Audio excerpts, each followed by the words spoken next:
When James turned 25, he had almost nothing to his name. He was not just broke, he was in a hole. His life was in a small, cramped room above a noisy shop.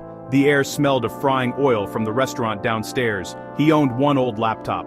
Its fan made a constant whirring like it was about to give up. He dared to check his bank account. It showed a small negative number in bright red. That red felt like a warning light for his entire life. He felt a deep, gnawing tiredness sleep couldn't fix. A constant, quiet fear sat in his stomach. His friends seemed to be moving forward. They posted pictures of new cars, new apartments, vacations he could only dream of. They talked about promotions and career ladders. James felt like he wasn't in the same race. He felt stuck, watching everyone pass him by. He worried he'd made wrong turns along the way. He thought he'd missed his chance to build a good life. James did not come from money. There was no family fortune waiting for him, no trust fund to fall back on. His parents worked long hours at physically demanding jobs. They taught him the value of hard work, but their lives showed hard work alone didn't create wealth. They helped when they could, slipping him a little cash. He felt guilty asking for anything. The financial pressure on James was immense. Student loan debt weighed on him. A monthly payment that felt like an anchor. A growing credit card bill. Rent for his small room, always due too soon. Some nights he skipped dinner to save money. He held down 2 part-time jobs, day at a coffee shop, night at a grocery store. The combined income barely covered basics. He was running as fast as he could on a treadmill. No progress, no challenge, no joy. Hoping for a promotion that never came, constant rejection deepened the feeling of being stuck. The turning point did not arrive with a flash of lightning or a sudden inheritance. It came on a quiet, rainy Tuesday evening. The sound of rain was the only noise. He was deleting junk mail when he saw a subject line that made his heart sink. It was from his landlord. Final notice. Bold. Unforgiving. His rent was overdue. Pay within 3 days or leave. The words blurred as a wave of panic washed over him. His first instinct was to call his mother. He imagined her worried voice and the disappointment she would try to hide. He thought about the burden on his parents, then put the phone down. He couldn't keep relying on others. He was 25. He needed his own way out. Frustration and anger surged. At himself. He was tired of being a victim. Instead of calling for help, he did something different. He closed his laptop, pushed aside the clutter, took out a clean sheet of paper. He found a pen, sat under the dim lamp, and started to write. He wrote 2 questions at the top of the page. Question 1. What can I change right now? Question 2.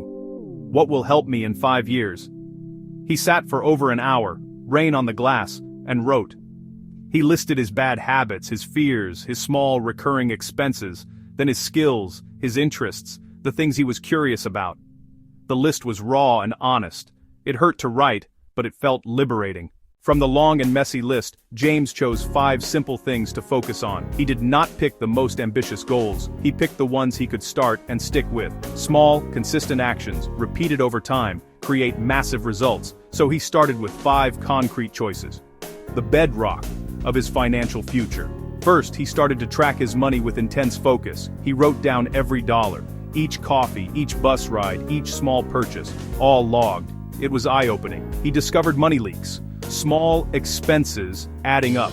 After 1 month, he began plugging leaks one by one. Second, he created a simple, written budget. He avoided complex systems. He split his income into clear categories. The 4 walls. Rent, food, utilities, transportation. Then he targeted his most urgent debt, the credit card. Finally, he saved a tiny emergency fund, $20 a month at first.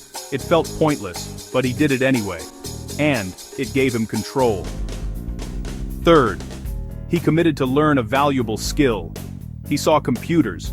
He saw art. He chose web design, no pricey course. He used the library, free articles and videos, practicing an hour every night. He built free sites for friends, then charged a low price and sent every dollar to crush the credit card debt. Those 5 choices did not make him rich overnight, no sudden windfall. The first year was the hardest, working 2 jobs, practicing late, saying no to old spending, but gradually things started to change. By 26, the high-interest credit card debt was gone. At 28, he had 3 months of expenses saved. That safety net reduced his daily anxiety. Instead of upgrading lifestyle, he bought assets, not liabilities. He did not buy a nicer car. He did not buy fashionable clothes. He bought a reliable laptop that cut his design time in half. He invested in a course that taught finding clients and pricing services. Each tool and lesson made him more valuable. He avoided the trap of lifestyle creep. And down some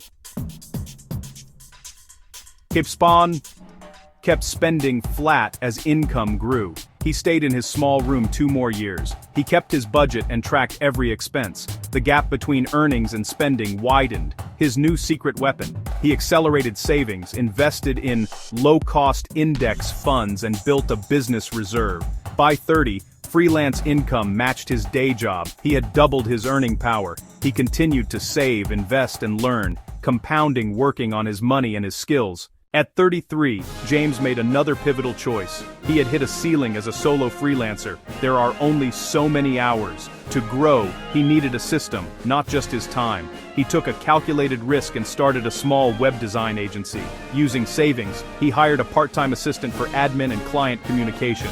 He focused on excellent service. Repeat work and referrals fueled growth. He didn't pull profits. He reinvested and hired another designer. Costs stayed low. Home office, affordable tools, quality service, and prudent management built the business. By 35, James crossed a $1 million net worth.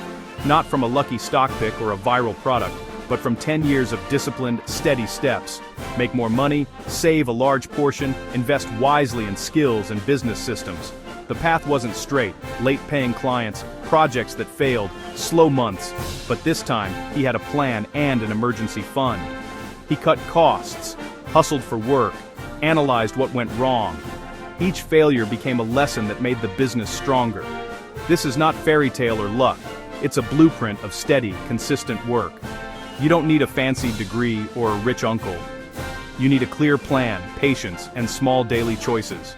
The best time to start is now.